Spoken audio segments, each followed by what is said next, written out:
आज आपण पाहणार आहोत साबुदाणा वडा थोडा वेगळ्या पद्धतीने। त्याच्यासाठी मी शेंगदाणे भाजून घेतले आणि शेंगदाण्याचा कूट करून घेतलेला आहे, बटाटे उकडून घेतलेले आहे। जसे आपण साबुदाणा वडा बनवतो तसंच बनवायचं आहे। बटाटे पण उकडून घेतलेले आहेत, साबुदाणा भिजवून घेतलेला आहे। जास्त साबुदाणा भिजवायचा नाही, बटाटे उकडलेले बटाटे पंख्याखाली थोडे ठेवायचे म्हणजे ते कोरडे होतील। साबुदाणाही कोरडा करून घ्यायचा आहे। त्यात बटाटा टाकायचा आहे, शेंगदाण्याचा कूट टाकायचा आहे, मीठ टाकायचं आहे आणि मॅश करून घ्यायचं आहे। हे बघा अशा प्रकारे मॅश करून घ्यायचं आहे। इथे बटाटा तुम्ही खिसणीने खिसून घेतला तरी चालेल उकडलेला। मी इथे मॅशरने मॅश करणार होती, पण तांब्यानेच मॅश करून घेतला मी इथे। अशा प्रकारे आपण वडा करायचा आहे। आणि मी इथे हिरवी चटणी केलेली आहे।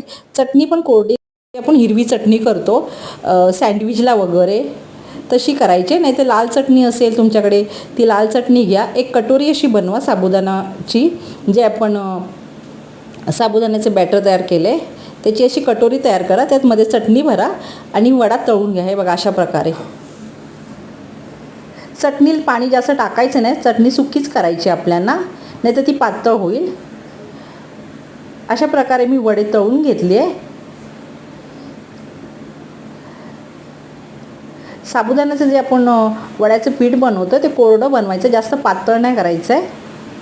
आणि त्यात लाल चटणी किंवा हिरवी चटणी पण कोरडी पाहिजे, जास्त पातळ नाही। ते बघा मी वडा कापून दाखवते आणि चटणी आतमध्ये दिसत आहे वड्यांच्या। खायला खूप छान लागतं, टेस्टी लागतं। एकाच वेळेस वडा आणि चटणी खाता येते। अशा प्रकारे मी साबुदाणा वडा बनवला आहे, तुम्हीही बनवा।